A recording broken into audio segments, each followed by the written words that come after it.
Selamat datang di segmen analisa. Kembali kita update terkait dengan kasus Subang, pembunuhan Ibu Tuti dan juga Amel yang terjadi di 18 Agustus 2021 lalu. Ini adalah update terbarunya di mana ada keterangan dari Kabid Humas Polda Jawa Barat, Kombes Pol Jules Abraham Abbas yang mengatakan bahwa beberapa waktu lalu sudah kami ungkap dan juga sudah divonis terkait dengan obstruction of justice yang menimpa salah satu anggota penyidik saat itu bernama Ibda Taryono. Posisi dia adalah sebagai Kanit Resmo Polres Subang.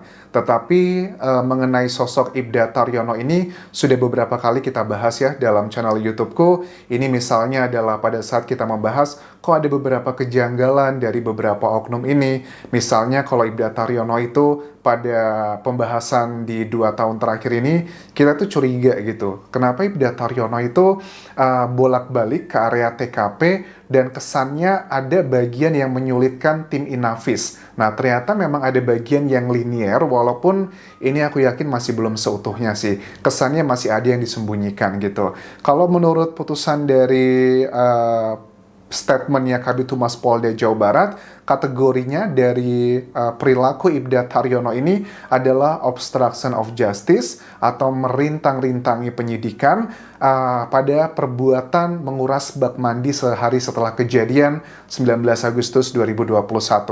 Menurut aku ada yang lebih lagi dibandingkan sekedar menguras bak mandi. Sebelum kita bahas bagian tersebut, karena memang ada dugaan masih ada oknum lain yang terlibat, pada 19 Agustus 2021 itu ceritanya bagaimana sih? Jadi Ibda Taryono ini kan sebagai seorang kanit ya, Resmo Polres Subang, dia ini memerintahkan banpolnya yang berinisial S, bantuan polisi adalah seorang warga sipil yang bertugas ngebantu polisi di kantor polisian. Dia menyuruh banpol S bahwa tolong dong ke TKP lagi, ambil kuncinya tuh di sana, dikuras bak mandinya karena saya kelupaan tidak menguras bak mandi di hari sebelumnya. Alasannya adalah karena untuk mencari barang bukti yang tersisa. Tetapi menurut keterangan Kabid Humas Polda Jawa Barat, ini adalah sebuah tindakan yang unprocedural, ini nggak boleh dibiarkan karena efek dari perbuatan tersebut itu menyulitkan tim Inavis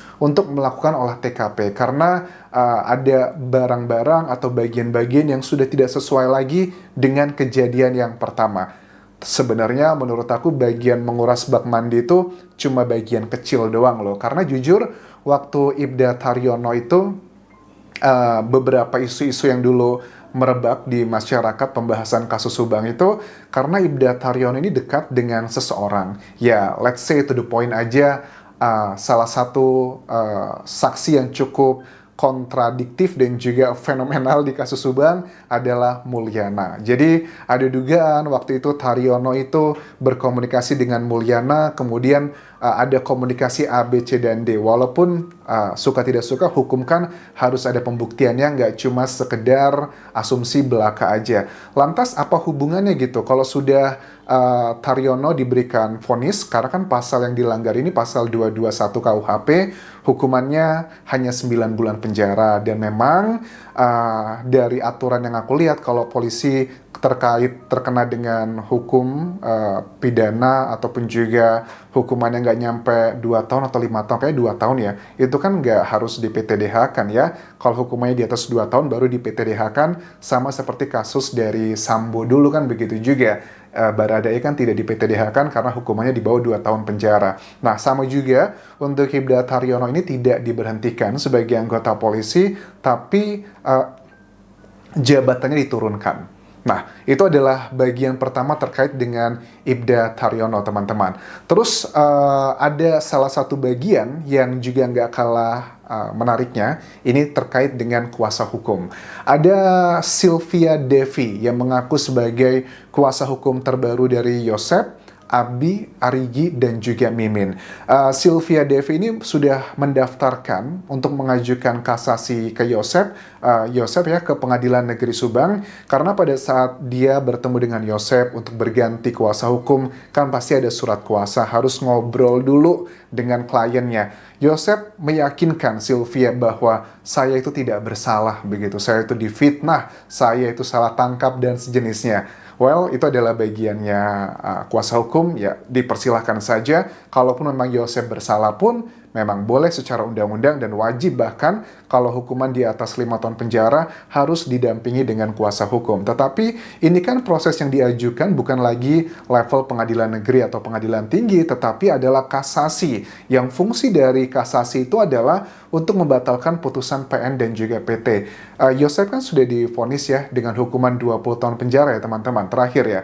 Dan Yosef ngerasa bahwa itu nggak fair, nggak adil, makanya memori kasasi itu sudah didaftarkan dan terakhir itu sampai 12 September 2024 berkasnya harus sudah lengkap. Terkait dengan Yosef, ini sedang proses untuk kasasi, ya kita lihat nanti apakah mereka akan memenangkan proses kasasi ini ataukah tidak. Kalau menurut aku sih sangat kecil kemungkinannya, kecuali ada novum atau alat bukti baru yang kuat banget. Karena kasus ini berbeda dengan kasus Vina dan juga Eki yang sama-sama ini adalah di bawah kasusnya dari Polda Jawa Barat ya. Sekarang kan Polda Jawa Barat sedang menjadi sorotan oleh masyarakat, tapi kita juga harus fair. Kalau untuk kasus Subang, ini ada JC-nya atau Justice Collaborator, di mana Danu yang merupakan bagian dari pelaku pembunuhan Ibu Tuti dan juga Amel, itu sudah mengakui perbuatannya dan menceritakan siapa aja yang terlibat. Berbeda dengan kasus Vina dan juga Eki lah.